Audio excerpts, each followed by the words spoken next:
समय की बात है। श्रीपुर नाम के गांव में रामेश्वर नाम का एक ब्राह्मण अपनी माँ के साथ रहता था। वो दिन रात भगवान शिव की भक्ति किया करता था। शिव नाम का जाप सदैव उसके मुख पर रहता था।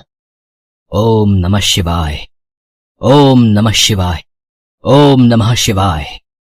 रामेश्वर बेटा, आज भी तूने मुझे नहीं उठाया, खुद ही उठकर घर के सारे काम कर लिए, खीर भी भोग लगा दी तूने तो।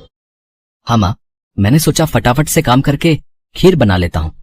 शिवजी भी खीर के इंतजार में बैठे होंगे। ये लो, भोग की खीर खाकर बताओ कैसी बनी है।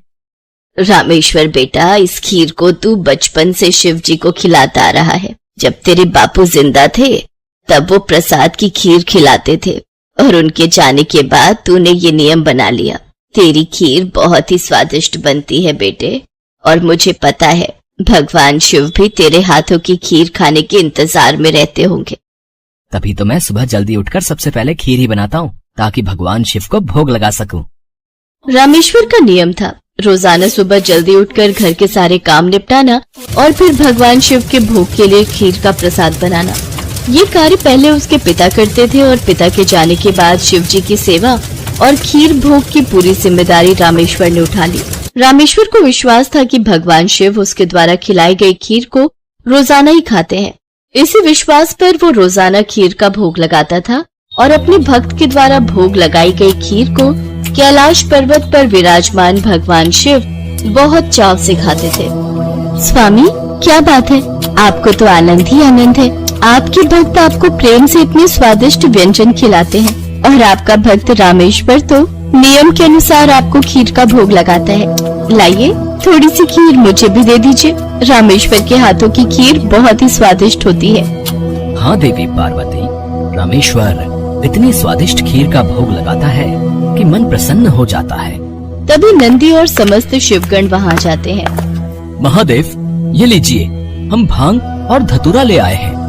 नंदी, अभी तो हम स्वादिष्ट खीर का आनंद ले रहे हैं। ऐसा करो, भांग और धतूरे को वहाँ छोटे पर्वत पर रख दो, हम कुछ समय के बाद उसे ग्रहण करेंगे। अरे नंदी महादेव तो हमारी ओर देख तक नहीं रहे, उनका सारा ध्यान तो रामेश्वर की बनाई हुई खीर पर है। ऐसे कब तक चलेगा नंदी? हाँ, मैं भी यही देख रहा हूँ। इतने प्रेम से हम भांग और धतूरा पीस कर लाए और महादेव ने हमें इसे रखने के लिए बोल दिया। अरे नहीं नहीं, ऐसी बात नहीं है। महादेव ने बोला है कि हम उसे वहाँ रख दें, वो कुछ देर बाद उसे ग्रहण करेंगे। महादेव रोजाना रामेश्वर की भोग लगाई हुई खीर को बहुत चाव से खाते हैं। नंदी, मैं तो कई बार सोचता हूँ कि रामेश्वर की खीर में ऐसा क्या है कि भोलेनाथ सबसे पहले उसकी भोग लगाई खीर को ही खाते हैं और फिर और किसी तरफ उनका ध्यान ही नहीं जाता। तभी तो हम भांग धतूरा लेकर आए और उन्होंने बिना देखे ही इसे रखने के लिए बोल दिया। हाँ, कह तो तुम ठीक रहे हो भैरव। महादेव को भांग धतूरा इतना प्रिय है, पर रामेश्वर की खीर से ज्यादा उन्हें इस समय कुछ भी प्रिय नहीं लग रहा। तो क्या किया जाए नंदी कि महादेव का ध्यान अपने भक्त रामेश्वर से हटकर हमारी ओर आ जाए? एक रास्ता है। नंदी ने सभी गणों के कान में कुछ कहा।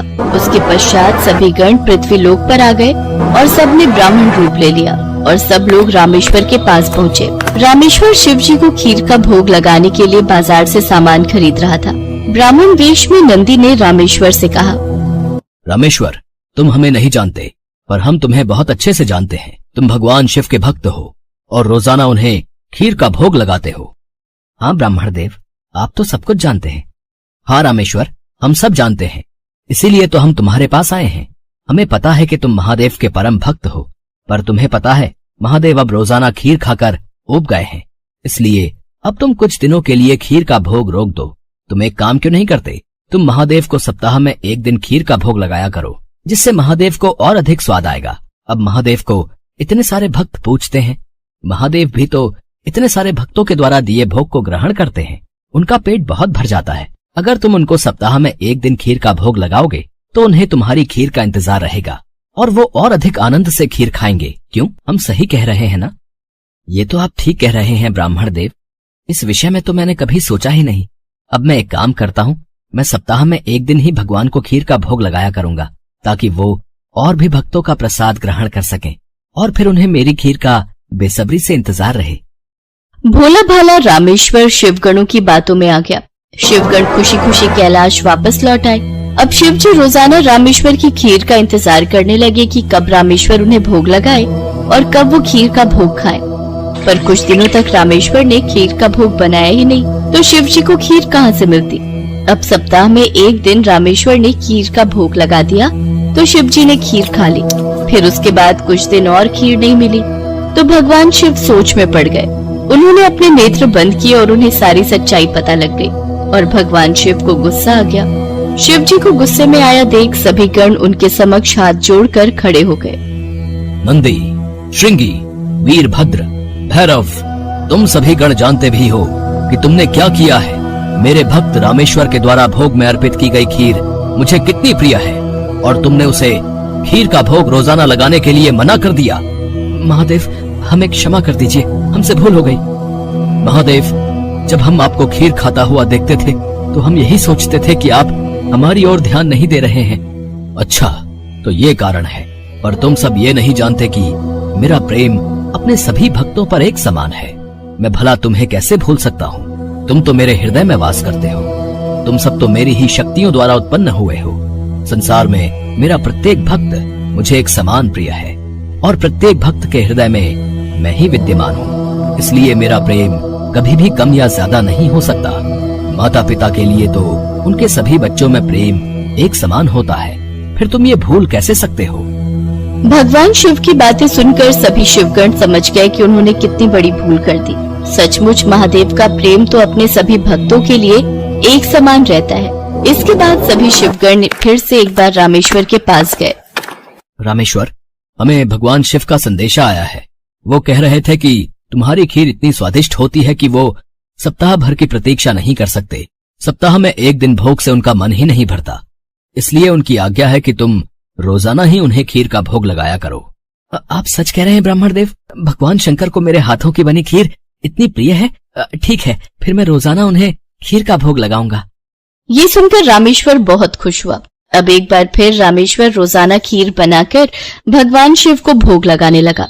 अब तो समस्त शिवगण भी भगवान शिव के साथ रामेश्वर द्वारा भोग लगी प्रसाद की खीर का आनंद लेते और खूब भरपेट खीर को खाते।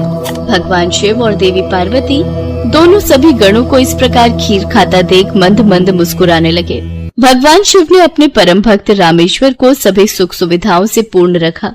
उसके जीवन में कभी भी कोई कठिनाई नहीं आई। रामेश्वर का विवाह एक बहुत ही सुशील कन्या के साथ हुआ। उसके घर में 2 बच्चों का जन्म हुआ। अपने परिवार के साथ संपूर्ण जीवन खुशी खुशी व्यतीत करके रामेश्वर अंत में मोक्ष को प्राप्त हुआ। इस प्रकार की रोचक कहानियों को सुनने के लिए हमारे इस चैनल को लाइक, शेयर और सब्सक्राइब करें और हाँ, बेल आइकन जरूर दबाएं ताकि रोचक कहानियों का नोटिफिकेशन सबसे पहले आप तक पहुँचे। नमस्कार।